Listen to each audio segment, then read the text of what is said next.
Hello everyone, welcome to History and Culture. Puyi, as the last emperor of China's feudal society, lived a life full of legendary twists. When people mention him, they often carry complex emotions and criticisms. Some view him as a pitiable figure manipulated by his times. A monarch who was unable to control his own fate. Others see him as a sinner who made serious mistakes driven by personal desires. Regardless, Puyi's story provokes deep reflection. There was once a documentary-style film titled The Last Emperor, based on Puyi's life, which told the story of his transformation from a young emperor to an ordinary citizen. The movie spanned 6 decades. And one particular scene has remained deeply thought-provoking, sparking much debate even to this day. The story takes place in Puyi's later years when he wished to revisit the Forbidden City, the place where he once lived. However, he was stopped by the staff upon trying to enter, despite being the former ruler of the Imperial palace. This former emperor, who once sat on the dragon throne overlooking his ministers, could not even gain entry to the Forbidden City.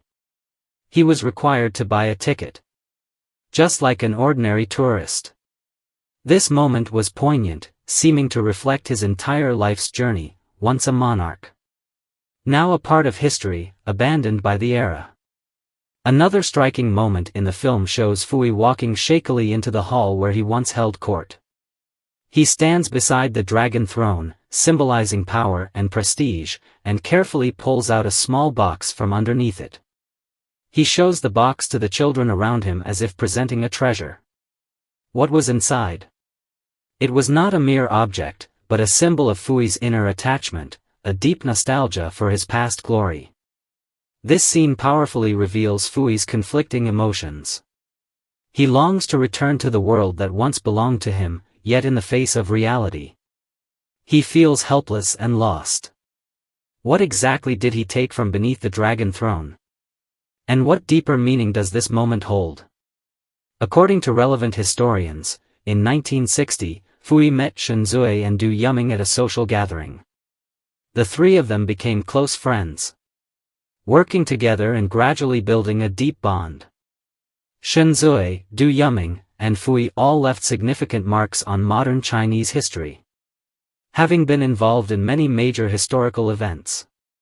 As the last emperor of the Qing dynasty, Puyi often shared little-known anecdotes.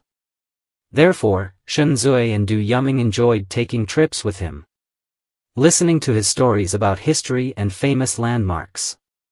Whenever the Forbidden City was mentioned, Puyi's mood would grow complex.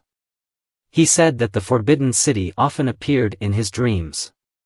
He was intimately familiar with every brick and tile in the palace, so much so that he could walk with his eyes closed and still recognize his surroundings. On one occasion, Zheng He and Du Yuming invited Puyi to visit the Forbidden City. At first, Puyi strongly resisted, repeatedly shaking his head and saying, "It's better not to go." Curious, the two asked him, "Why are you so resistant? Are you afraid of the memories?" After a brief silence, Puyi sighed and finally agreed. When they arrived at the entrance to the Forbidden City, the staff stopped them, telling Puyi that they needed to buy tickets before entering. Puyi was stunned and asked in disbelief, "Do I need to buy a ticket to enter this place?" For him, the palace had been his home, the place he knew best in his life. He never imagined that, upon returning to his home, he would need to buy a ticket like an ordinary visitor. However, upon reflecting on his current identity, Puyi quickly came to terms with it. Upon entering the Forbidden City, Puyi couldn't help but feel deeply emotional, as he gazed at the land that was both familiar and strange to him. He began to recount to Zheng He and Du Yuming some amusing stories from his childhood in the palace, reflecting on past events that had taken place in these very places. However, as they were touring the palace, some tourists recognized Puyi. A crowd quickly gathered around him, bombarding him with questions. Puyi felt somewhat uncomfortable, his expression showing signs of embarrassment. Seeing this, Shen Zui and Du Yuming hurriedly escorted him out of the Forbidden City. From that moment on, Puyi never visited the Forbidden City with his friends again. At that time, many years had passed, and the Forbidden City had long ceased to resemble the one Puyi remembered. After 1949, in order to protect this historical site, the government undertook large-scale cleaning and restoration efforts. Beginning in 1952, government workers started clearing away 70,000 square meters of rubbish from the Forbidden City. After thorough removal, even debris left over from the late Ming dynasty was carefully cleaned up. In addition to removing the trash, the workers also dredged the surrounding rivers, restoring the inner Golden Water River to its original clarity. This large-scale renovation not only rejuvenated the Forbidden City but also left Puyi in awe when he returned.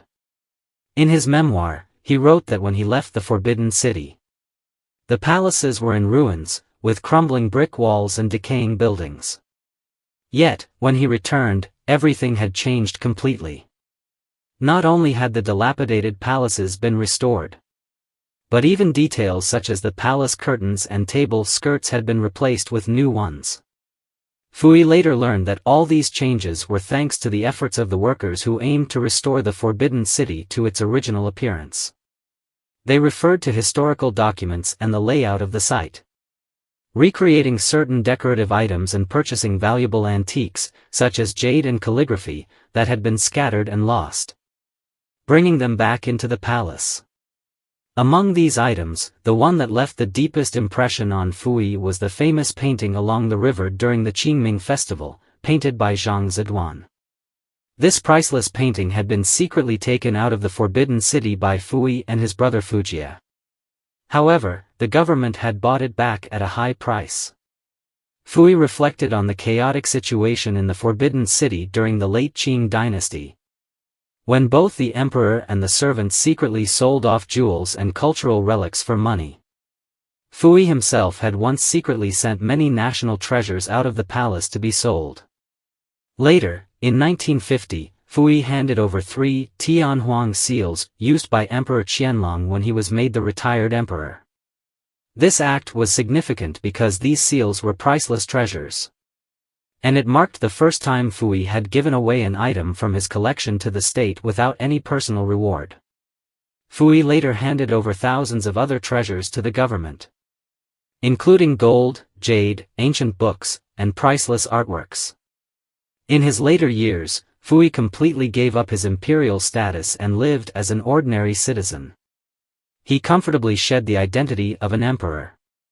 But when he returned to the Forbidden City, the memories of his past came flooding back. The Forbidden City, once his magnificent palace, had now become a museum that anyone could visit. All of this left Puyi with an overwhelming sense of complexity.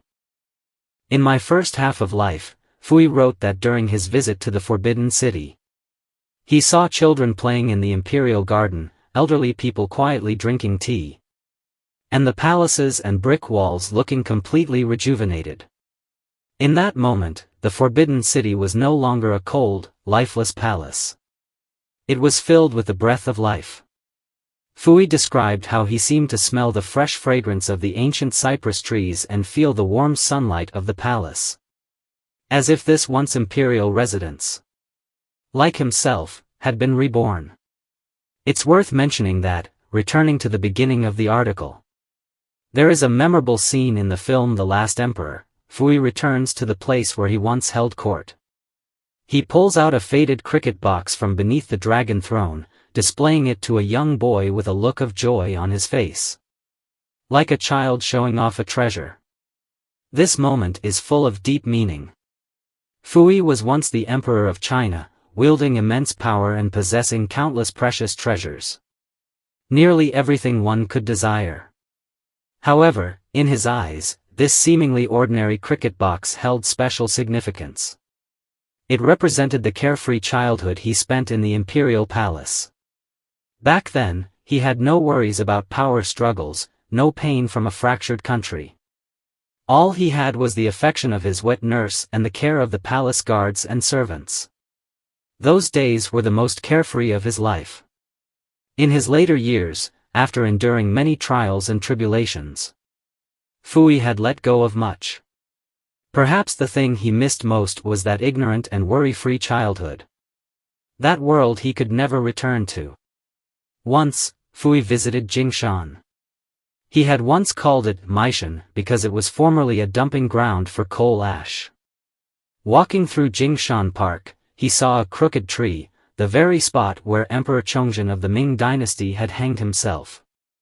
Puyi stood beneath the tree for more than 10 minutes, his heart filled with indescribable complexity. It wasn't until much later that he found a stone to sit on. He said that no one had ever dared to let him come to this place before. Because it was the site where a former emperor had taken his life, symbolizing the end of a dynasty. The people in the palace would avoid letting him come here out of superstition. Both Chongzhen and Puyi were the last emperors of their respective dynasties. When the rebels stormed Beijing, Chongzhen chose to take his own life, truly embodying the saying, "The Son of Heaven guards the borders, the king dies for the state." As for Puyi, he ascended to the throne as a child, and when the Qing dynasty collapsed, he was but a boy. Like Chongzhen, though an emperor, Puyi could not control his own fate in the face of history's unstoppable march. His life was filled with helplessness and forced choices. Puyi's life is difficult to categorize simply as that of a good or bad person, because everything he did was driven by the overwhelming tides of his era, beyond his control. He was merely a small pawn in the great wheel of history. This is the History and Culture channel. Liking and subscribing are the greatest help and support to us. Thank you everyone and see you in the next time.